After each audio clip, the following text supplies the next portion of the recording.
اعوذ باللہ من الشیطان الرجیم بسم اللہ الرحمن الرحیم السلام علیکم ورحمۃ اللہ وبرکاتہ۔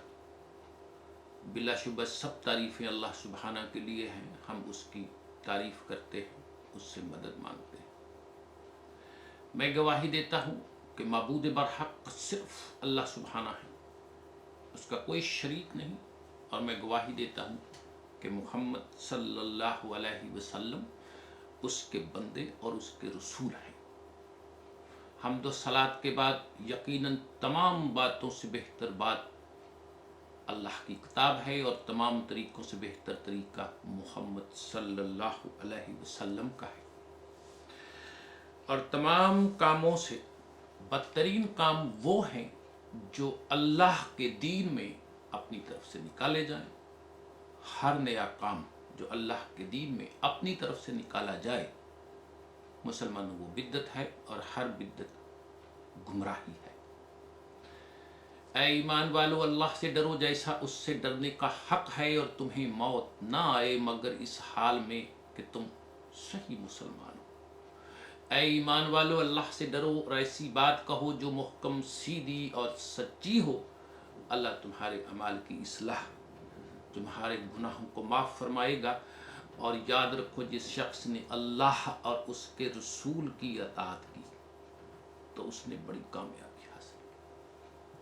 میرے محترم دوستوں اور بزرگوں، میرے مسلمان بہن بھائیوں، ہمارا یہ دعویٰ ہے، اور یہ دعویٰ ایمان پر مبنی ہے کہ قرآن کریم نوع انسانی کے لیے ایک مکمل ضابطۂ حیات ہے، جس میں انسانی زندگی کی تمام مشکلات کا حل موجود ہے۔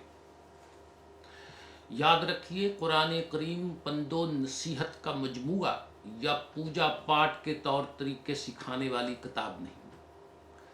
قرآن کریم ایک مکمل ضابطۂ حیات ہے جو انسانی زندگی کے ہر گوشے اور ہر شعبے کے لیے عملی ہدایات دیتا ہے، تاکہ مسلمان ان کے مطابق ایک نظام متشکل کر کے صحیح انسانی زندگی بسر کرنے کے قابل ہو سکے۔ یہ جو انسانی زندگی جو اس وقت ہم گزار رہے ہیں، اس میں طبعی نظام حیات، جسم کی پرورش اور نشو و نما کو مسلمانوں بڑی اہمیت حاصل ہے۔ حقیقت یہ ہے کہ تمام ضوابط، اخلاق، تمدن، تمام پند و نصاح، دین کا ہر تقاضا، عبادات و مناسک شریعت، فرد اور جماعت کے حقوق و فرائض، غرض کے ہر قسم کی رہنمائی مسلمانوں یاد رکھو صرف زندہ انسانوں کے لیے ہے۔ مردہ انسان کی لاش نہ مومن ہوتی ہے، نہ کافر، نہ گناہ گار، نہ معصوم۔ وہ تو ہر قسم کی ذمہ داریوں سے بری اور ہر نوع کے حقوق و فرائض سے مبرہ ہوتا ہے۔ لاش تو مسلمانوں لاش ہوتی ہے۔ زندہ انسان کی قدر کرنا سیکھو، زندہ انسان ہی انسان ہے۔ قرآن کریم کے نزدیک انسانی جان مسلمانوں یہ جسمانی زندگی اس قدر گراں ہے کہ سورہ المائدہ آیت 32 میں اللہ سبحانہ نے فرمایا، جس نے کسی ایک جان کو بھی ناحق ہلاک کر دیا، اس نے گویا تمام بنی نوع انسان کو ہلاک کر دیا، اور جس نے صرف ایک جان کو بچا لیا تو اس نے گویا تمام نوع انسان کی جان بچا لی۔ میرے محترم دوستوں اور بزرگوں، اسی لیے قرآن کریم نے سورہ نساء میں جرم قتل کی سزا سنگین ترین مقرر کی ہے۔ تو اب ظاہر ہے کہ جب انسان کی زندگی کو اس قدر اہمیت حاصل ہے تو جن اسباب اور ذرائع پر اس کا دار و مدار ہے اس کی کس قدر اہمیت ہوگی۔ ان اسباب و ذرائع کو قرآن کریم کی اصطلاح میں رزق اور ہمارے ہاں عرف عام میں روٹی کہا جاتا ہے۔ روٹی سے متعلق مباحث کو دور حاضر کی علمی اصطلاح میں معاشیات اور اس کے علم کو علم معیشت سے تعبیر کیا جاتا ہے۔